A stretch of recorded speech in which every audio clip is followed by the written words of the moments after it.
I didn't think anything could happen because it didn't look like anything could happen. The water started getting higher, and it was scaring me. Help me!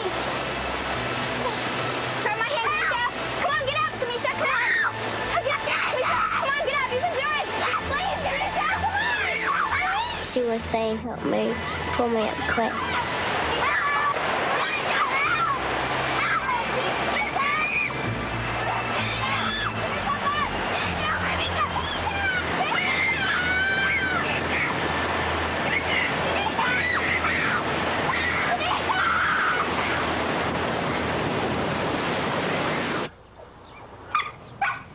Naomi Stevens and her 15-year-old son, Jeff, were in their backyard when they heard the cries for help. At first, when I heard it, I thought, well, it's just somebody playing. But then in your mind, you wonder, no, that's not it. It was somebody was in trouble. God, hang on, honey, hang on! When we made eye contact, I think I felt the sheer terror and the expression on her face. I don't think I'll ever forget. And my feeling of helplessness, not being able to do anything. Fire department. Naomi called 911. 360. 360 and what? Ma'am, I've got to know where it's at. Okay.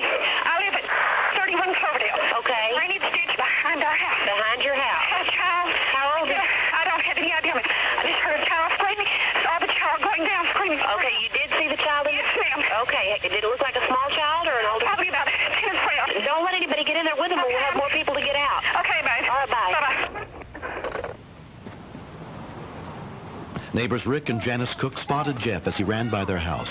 I know he's in athletics. We just assumed he was racing until his mom ran out the front door. Don't let him get in the water! There's a child in the creek!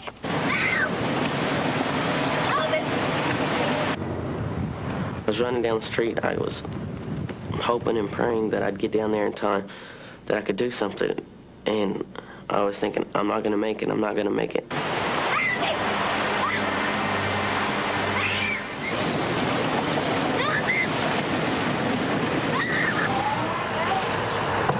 When the creek gets to the 360 intersection, there's 4 large culverts that it's divided into, and it goes completely under the freeways. You can't, even on a bright day, stand on one side of the creek and look and see daylight out the other side. With the water moving as fast as it was, I didn't think we'd have time to get to her before she went under.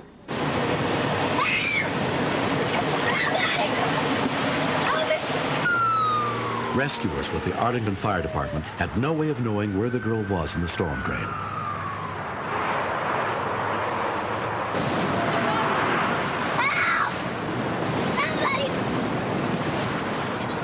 I didn't jump in after her because the water was moving too fast, and I probably would have either pulled her under or she would have pulled me under.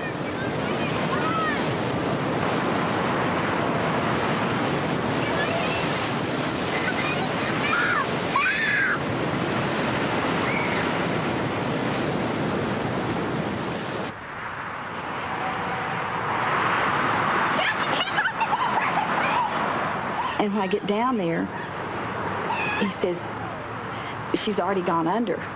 I thought, my God, she won't make it. At that point, I didn't think we'd find her alive. There was just too much water, and with the dark in there, I was afraid she'd panicked, and that would have been it.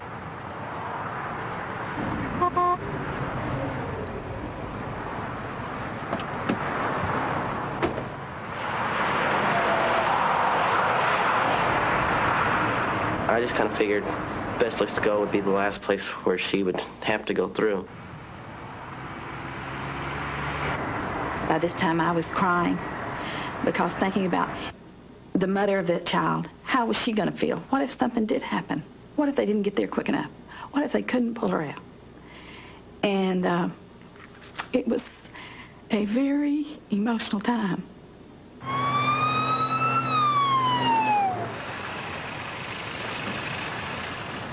I see her, there she is.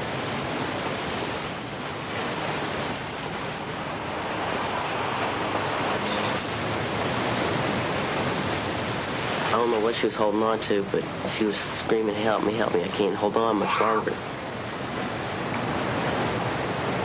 There was just no way he could reach her. I mean, it's just too far away. And at that point, that's when I told Jeff, I said, well, just let me grab hold of your arm and let me lower you down.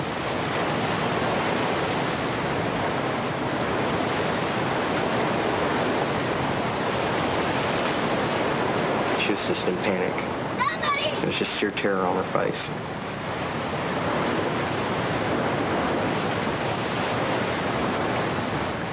She kind of grabbed a hold of my wrist, and it was a big relief.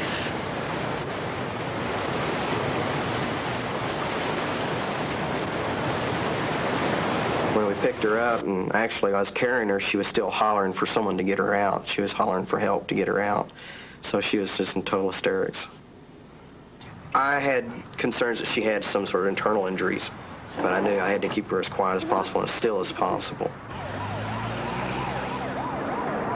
Hearing the sound of sirens, Rick drove toward them and managed to get the attention of one of the rescue units.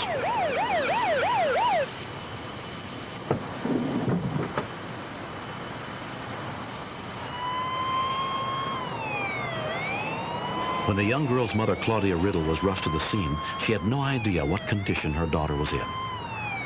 The ambulance had shut its doors and started to pull away real slow. Ambulance, over to the right.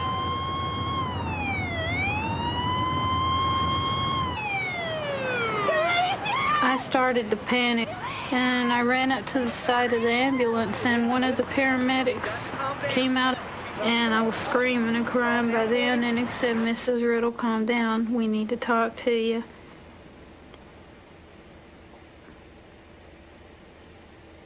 And I thought something had happened to her. Can you calm down for me? Because she's going to be scared if you're scared. All right? Calm down.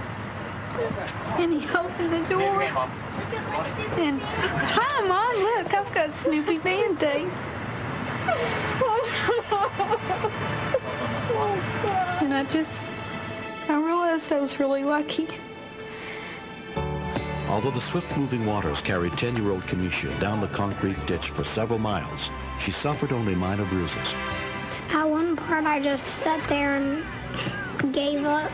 Just hope I died because it was scary and I already thought I was going to die, so there's no use trying anymore. Yeah, way to go. I think Jeff is a hero because he saved me.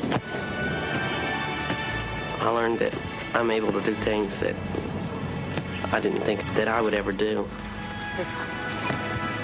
I'm so glad I found out that I would be able to help somebody when they need me.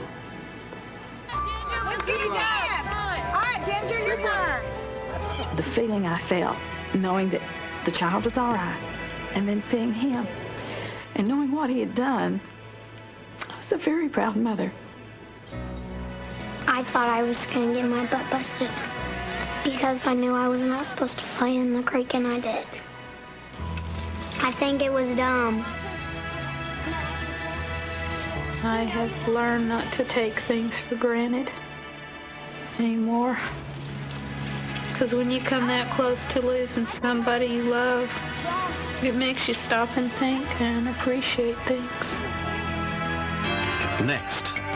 We climbed and climbed. I personally, myself, started getting a little bit scared, and I'm sure the others did too, but we wanted to prove to each other that we could make it up the hill.